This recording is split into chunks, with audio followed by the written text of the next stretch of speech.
जय श्री कृष्ण, जय राधे। मैं डॉक्टर आशीष मथुरा वृंदावन से हूँ। युवाओं और बच्चों के लिए श्रीमद् भगवद गीता जी का ज्ञान, भगवान श्री कृष्ण का ज्ञान जो अर्जुन के लिए था, वो आप सभी बच्चों को और युवाओं को प्राप्त हो, ऐसा मेरी शुभकामना के साथ मेरी चाहत है।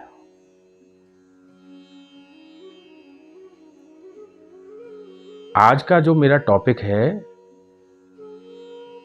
मन, बुद्धि और विवेक पर ही चल रहा है, क्योंकि सबसे बड़ी चीज हमारी मन को नियंत्रण करना है बुद्धि से।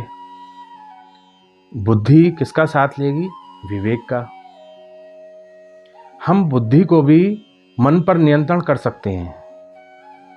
उसके कुछ और तरीके जो श्रीमद् भगवद गीता जी में दिए हैं, आज उनके बारे में अपन चर्चा करते हैं। बुद्धि जो मन पर नियंत्रण कर सकती है, हमारी बुद्धि जो हमारे मन पर नियंत्रण कर सकती है, जो मन हमारा इधर उधर भटकता है, उसको एम्पावर करना है।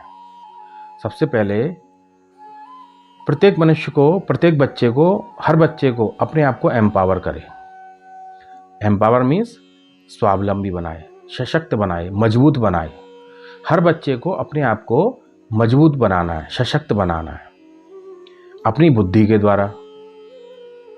गीता जी में भगवान श्री कृष्ण ने बुद्धि को सशक्त करने के कुछ तरीके बताते हैं, जिसमें 3 तरीके प्रमुख हैं। पहला तरीका श्रवण करना। श्रवण अर्थात हियरिंग करना। मैं इनको 1 by 1 एक्सप्लेन भी करूंगा। जैसे हियरिंग करना, श्रवण करना। दूसरा तरीका भगवान श्री कृष्ण ने कहा है मनन करना, मीन्स कंटेम्पलेशन, जिसे अपन चिंतन भी बोलते हैं। मनन करना, चिंतन करना। तीसरा तरीका जो बताया है निदिध्यासन। निदिध्यासन अर्थात बुद्धि से दृढ़तापूर्वक संकल्प करना, मीन्स अपने आप से प्रॉमिस करना कि मैं ऐसा करूंगा। अपनी बुद्धि को ही, माइंड, अपने बुद्धि को ऐसा बोलना। अपन कह सकते हैं इसको रिजॉल्व फर्मली विद इंटेलेक्ट। बुद्धि से दृढ़तापूर्वक संकल्प करना। तो मैंने आपको 3 चीज बताई। आइए मैं आपको तीनों चीजों को एक्सप्लेन और करता हूं। श्रवण करना। श्रवण अर्थात हियरिंग, सुनना। मैं आपको बुद्धि को मजबूत करने के, एम्पावर करने के 3 तरीके बता रहा हूं, जो भगवान श्री कृष्ण ने अर्जुन को बताए हैं। श्रवण करना। क्या श्रवण करना है? श्रवण यानी बहुत सी चीजें हमारे कानों में जाती हैं। अब हमको सुनना क्या है? सुनना है आपको शास्त्रों का ज्ञान।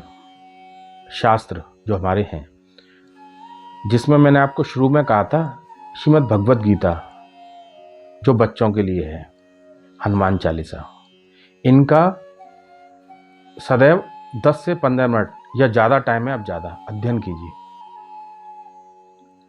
आपके पास स्वाभाविक रूप से ज्ञान आ जाएगा, ज्ञान का विकास चालू हो जाएगा।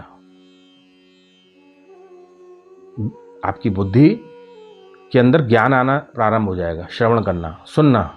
पढ़ के भी आप सुन सकते हो, किसी दूसरे के वीडियो जो इससे संबंध रखते हैं अध्यात्म से, उनसे भी सुन सकते हो।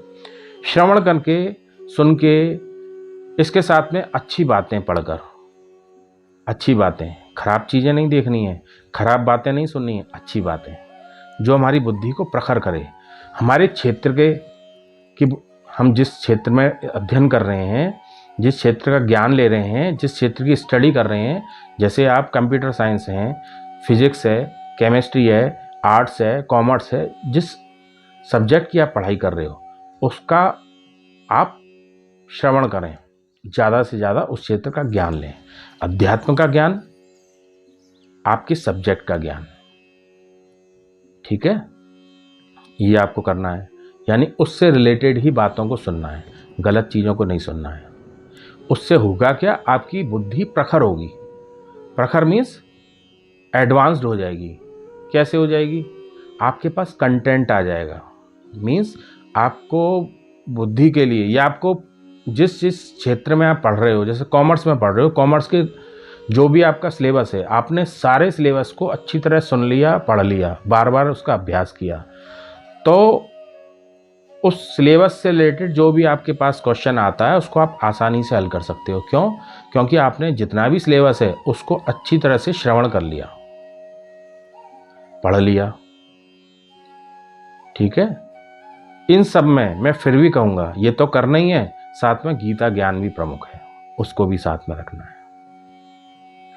अध्यात्म को नहीं छोड़ना है।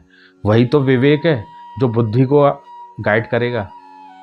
बुद्धि आ गई, शुरू में मैंने आपसे कहा सभी बच्चों में बुद्धि होती है। आज की जनरेशन में बहुत बुद्धि है, बुद्धिमान बच्चे हैं, लेकिन विवेकवान कितने हैं ये देखना पड़ेगा।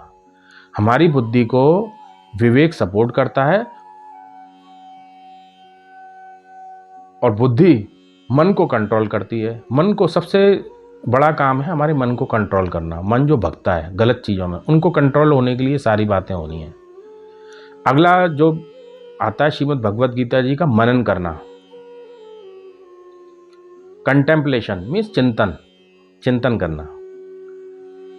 किस किस चीज़ का कर सकते हो?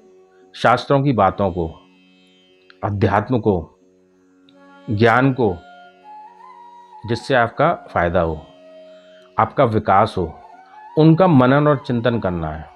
गलत चीज़ों का चिंतन नहीं करना है। गलत बातों को ना देखना है, ना चिंतन करना है, ना मनन करना है। इससे आपका ज्ञान का विकास समाहित होगा, ज्ञान आपका बढ़ेगा। केवल एक बार नहीं, इसको कंटिन्यूअस करना है। जैसे हम रोज़ खाते हैं, रोज़ सोते हैं, रोज़ पानी पीते हैं, रोज़ सभी काम करते हैं ना, इसी प्रकार ये सभी काम डेली बेसिस पे करने हैं जब तक आप रहोगे। एक मैं आपको आइडियल पर्सन बनाने के लिए कह रहा हूँ। यदि हमारा देश का युवा बच्चा यदि ज्ञानवान है, बुद्धिमान है, तो हमारे समाज और देश का विकास होगा। विकास में योगदान हमारी नई जनरेशन ही करेगी। रिवीजन करना है ज्ञान का, अच्छी बातों का, आपके सब्जेक्ट से रिलेटेड हो, अध्यात्म से रिलेटेड हो, रिवाइज करना है, बार बार करना है, दोहराना है बार बार। क्यों दोहराना है? हमारा मन जो होता है ना, हमारा मन अच्छी चीज़ों को भूलता जाता है और बुरी चीज़ों को रखता जाता है, इसीलिए उसको दोहराना है। मन को मौका ना मिले कि अच्छी चीज़ इसने बुद्धि से, विवेक से मन अंदर डाली ब्रेन में, मन काम कहेगा कि इसको छोड़ो, गलत चीज़ों में लगो, फिर अगले दिन आप उसको वही करोगे, तो मन को मौका मत दो इरेज करने का। मन को आप यदि मौका नहीं दोगे, इसके लिए क्या करना पड़ेगा? आपको रिवाइज करना पड़ेगा, कंटिन्यूअस एफर्ट्स करने पड़ेंगे और डेली एफर्ट्स करने पड़ेंगे। और उसमें मैं बेहतर बताता हूँ, जैसे हम खाना खाकर उसे पचाते हैं। हमने खाना खा लिया, हम कहते हैं ना थोड़ा सा वॉक कर लें खाना खाने के बाद, डाइजेस्ट करना। ऐसे ही आप जो ज्ञान ले रहे हो, उस ज्ञान को पचाने का भी तो चाहिए, वो होता है चिंतन मनन। उसमें सबसे बड़ा रोल होता है, यानी कि आपने जो ज्ञान लिया उसका चिंतन करना। मैंने क्या क्या पढ़ा था, क्या सोचा था, उस ज्ञान का आपको चिंतन और मनन करना है, बार बार एफर्ट से, रिवीजन से, जिससे उसको बोलते हैं डाइजेशन। जो खाया है उसको पचाना। अदरवाइज खाना पचता नहीं है तो क्या होता है? वॉमिटिंग हो जाती है। इसी प्रकार हमने जो अध्ययन किया है, हम उसको केवल अध्ययन कर रहे हैं, डाइजेस्ट नहीं कर रहे हैं, तो बेकार है। आप जो ज्ञान ले रहे हो, उस ज्ञान को आपको पचाना भी चाहिए, वो आना भी चाहिए, उसका मनन चिंतन भी करना है। 4 घंटे आपने पढ़ाई करी है, तो अगले 4 घंटे और दीजिए, जिससे उसका चिंतन हो सके। वो आपका मनन और चिंतन में काउंट होगा, तभी तो आप रह पाओगे उसके साथ, तभी तो आपको अच्छे से याद हो पाएगा। एक एग्जाम्पल से बताता हूँ मैं आपको। जैसे एक वीडियो गेम है, आपको कोई वीडियो गेम खेलना पसंद है, वीडियो गेम खेलते हो, तो आप गेम संबंधित ज्ञान इकट्ठा करोगे, चाहे वीडियो के माध्यम से, चाहे गूगल के माध्यम से, चाहे बुक के माध्यम से, आपको क्योंकि गेम में रुचि है। इसी प्रकार जिस क्षेत्र में आपकी रुचि है, पॉजिटिव अच्छे क्षेत्रों की बात कर रहा हूँ, मन तो 80% गलत क्षेत्रों की रुचि भी दिखाएगा। आपको बुद्धि और विवेक से रुचि जागृत करनी पड़ेगी। नहीं है रुचि तो अच्छे क्षेत्रों में रुचि जागृत करके उस क्षेत्र में लगातार प्रयास करें, श्रवण करें, मनन और चिंतन करें।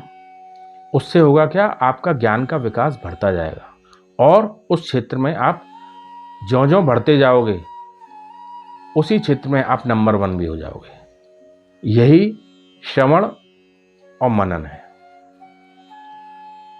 अगला जो है निदिध्यासन, यानी बुद्धि से हम संकल्प करते हैं दृढ़ता पूर्वक, उसका क्या होता है वो अगले वीडियो में। जय श्री कृष्ण।